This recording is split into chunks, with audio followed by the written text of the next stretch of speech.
जय हिंद। दोस्तों, आज के इस वीडियो में प्रेसिज राइटिंग के ऊपर दूसरा वीडियो मैं दे रहा हूं। जैसा कि आपको पता है कि आज के एग्जामिनेशन का जो दौर है, इसमें प्रेसिज राइटिंग एक बहुत ही कॉमन फॉर्मेट है आपके लैंग्वेज टेस्टिंग का। यहाँ पे आपको किसी भी पैसेज को 1/3 में करने के लिए जो सबसे important grammatical part of speech जानना है वो है non finite verb. Non finite verb में क्या होता है कि कॉम्प्लेक्स और कंपाउंड सेंटेंसेस जो दो बड़े बड़े क्लाउजेज या तीन बड़े बड़े क्लाउजेज को मिला के बनाते हैं, उसको एक सिंपल सेंटेंस में एक ही मेन वर्ब रख के आप एक्सप्रेस कर सकते हैं।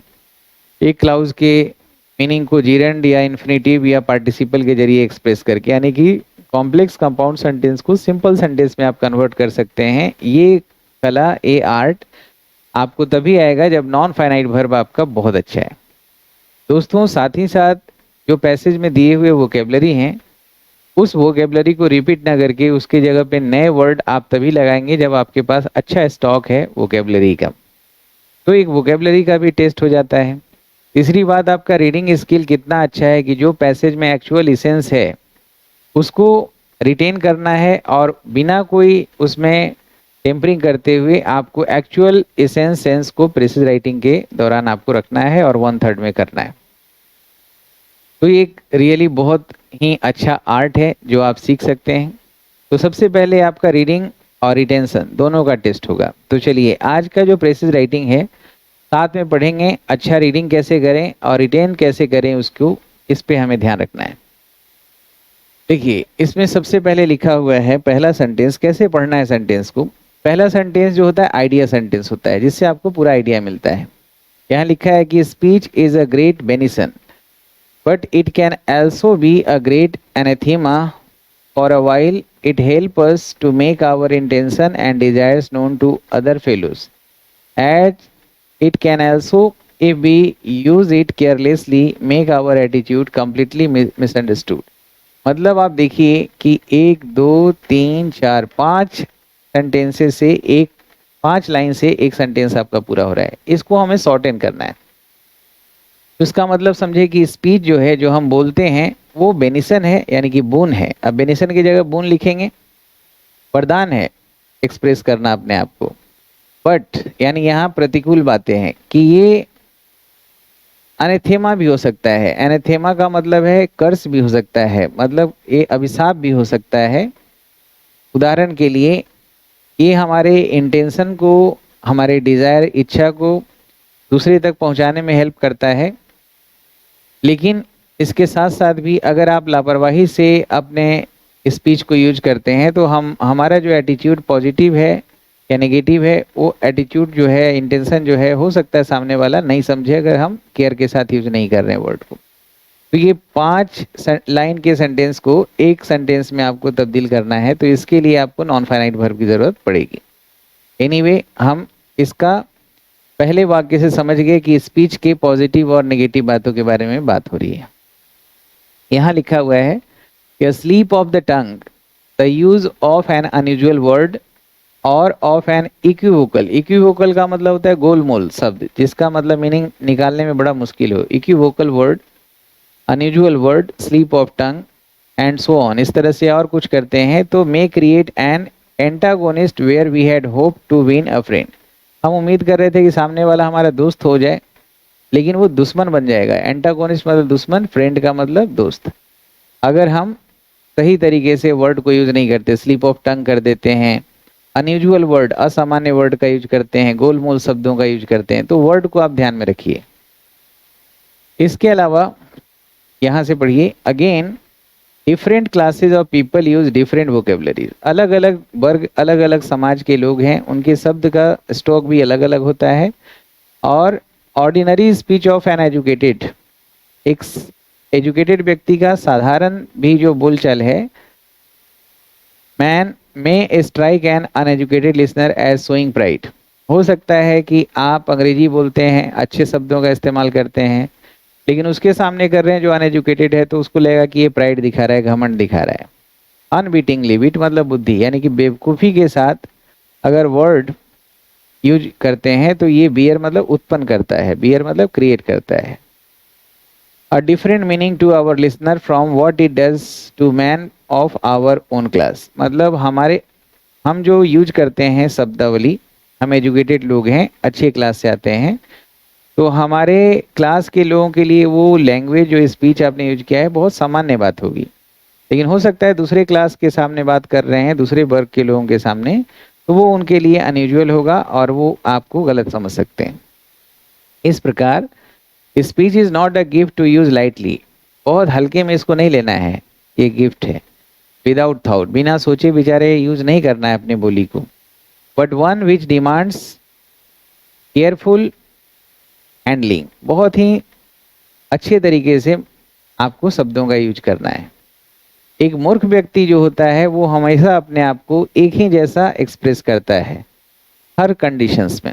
यानी कि जो अच्छा स्पीकर होता है वो सिचुएशन के हिसाब से अपने वर्ड को चूज करके सामने वाले के हिसाब से कौन सा पर्सन है, कौन सा जगह है, प्लेस कौन सा है, पर्पस क्या है, इन सब का ध्यान रखता है।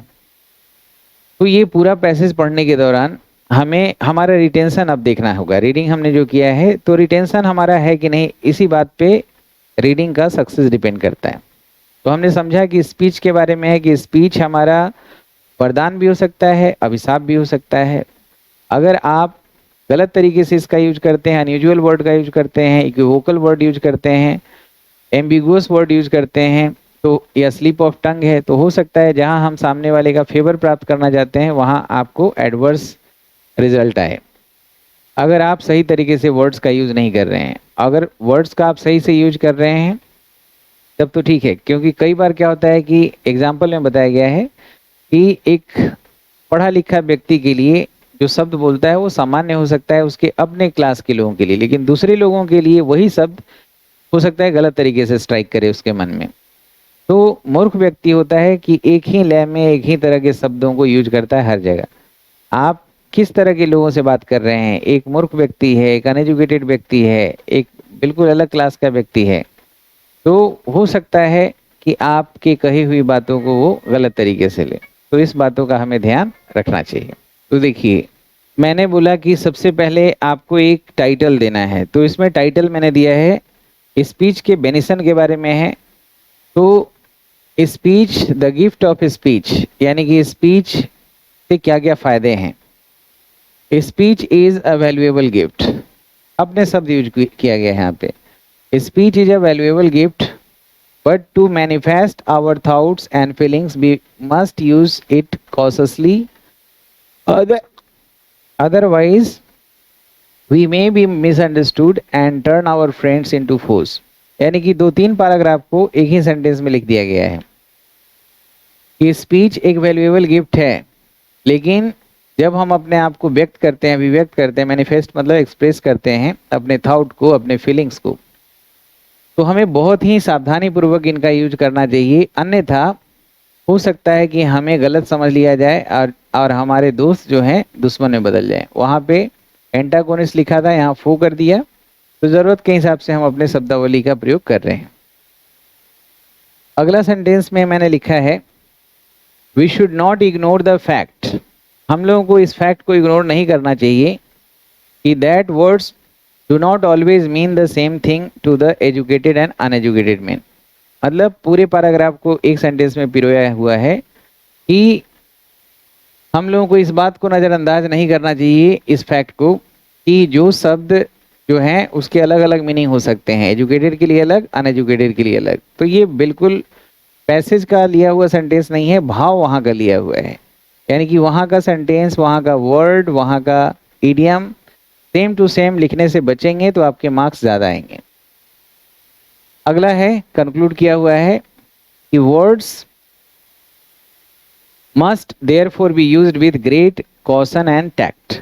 बहुत ही चतुराई से, बहुत ही सावधानी से शब्दों का इस्तेमाल किया जाना चाहिए। ये कंक्लूजन है, इस तरह से ये यहाँ पे इसको कंक्लूड किया गया है। तो दोस्तों, पैसेज में ये ध्यान रखना है, आपका रीडिंग अच्छा है, राइटिंग अच्छा है, इस बात से पता चलेगा कि आपने प्रेसाइज, जब हम पैसेज को प्रिसाइज कर रहे हैं, प्रेसेज बना रहे हैं, तो उस समय आपको पैसेज के दिए गए वर्ड्स, इडियम्स और सेम सेंटेंस को रिपीट ना करके अपने शब्दों को, अपने फ्रेजेस को अपने तरह से सेंटेंस का फॉर्मेशन करना चाहिए। नहीं तो बहुत सारे बच्चे होते हैं एजुकेशन यानी नॉलेज की कमी के अभाव में क्या करते हैं कि उसी का एक आध सेंटेंस ऊपर से उठा लिया, बीच से एक उठा लिया, एक नीचे से उठा लिया और छोटा कर दिया। तो सेम सेंटेंस अगर कोई भी एक सेंटेंस जो पैसेज में दिया है सेम अगर मिलता है तो कहीं ना कहीं आपके मार्क्स पे पूरे तरीके से असर डालेगा, यानी कि एडवर्सली असर डालेगा। तो पूरा सेंटेंस अपने हिसाब से फॉर्म करिए, शब्द अपना चूज करिए, इडियम अपना यूज करिए। इस तरह से आपका पैसेज बहुत अच्छा तैयार हो जाएगा। और वर्ड ना काउंट करके लाइन को काउंट कर लीजिए और उसको 1/3 में करना आपके लिए बेहद आसान हो जाएगा। और नॉन फाइनाइट वर्ब पे खूब ध्यान दीजिए।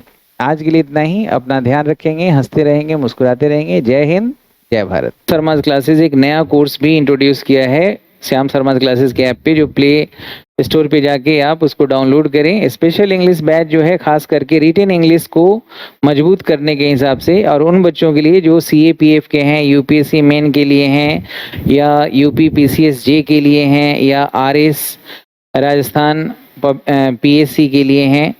इन सारे बच्चों के लिए, या वो बच्चे जो चाहते हैं कि वो UPSC का एग्जाम हिंदी मीडियम से ना देखें, इंग्लिश मीडियम से दें, उन सब के लिए स्पेशल इंग्लिश बैच है। आप जाके डेमो वीडियो जरूर देखें। बाकी SSC, bank PO, railway, CAPF ये सब के लिए कोर्स आपको पहले से ही complete English course recorded class मिल रहा है। आप ये सारी जानकारी 9599614791 पे कॉल करके प्राप्त कर सकते हैं।